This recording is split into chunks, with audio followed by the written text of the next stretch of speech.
I put the first album out in 2010. So I was on the road for about, I was doing school. I was going to college on when I first debuted.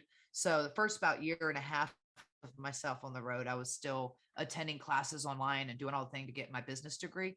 And so once I graduated, I'm like, okay, well now what am I going to do? Because I'm still wrestling. I'm on the road. I also traveled by myself a lot.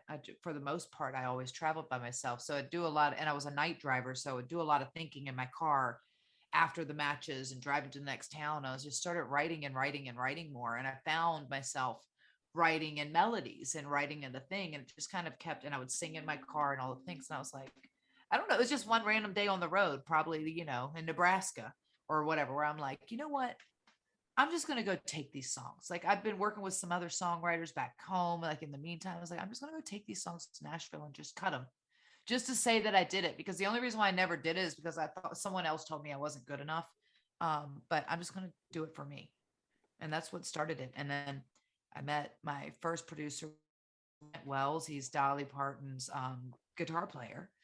And I had met a bunch of producers in town, but he was the first one who goes like, you know what? You have a really unique sound and a unique voice. And your songs, creatively, like I'm still green in a songwriters, or at least people that do that for a living, like just write songs, right, for other people. And he was like, get you with some songwriters to get your songwriting up, like to keep growing on that. He goes, but I think we could put a couple of your songs on this album, but I think you should do a full album and not just these. I think I had like 4 or 5 songs that I'd written that I thought were good enough.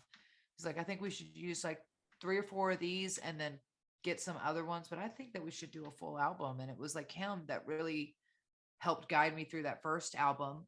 And then so much came out of it. And then I got my confidence up. I kept writing.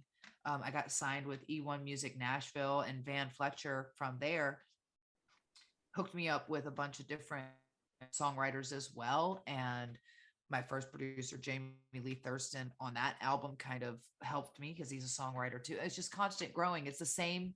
I use the same almost formula as I did in wrestling of like just constantly learning from either my producers, like RS Field for that producer. He was incredible. And just like his ear on music and what was good and what wasn't good. And then now I work with my friend Sean Gassaway with my Firewater Records, which is just like the stuff that I've been putting my personal stuff out on now.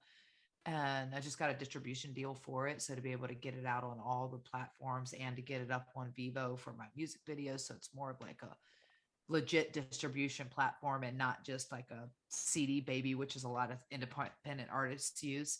Um, so yeah, it's just been, and just keep writing and writing and writing. And I think I've changed my goal in music of like, I just really want to out good music that I love and write stories that I love. And if whether I'm singing the song or somebody else was to sing the song, it's flattering, if somebody else wants to sing or song.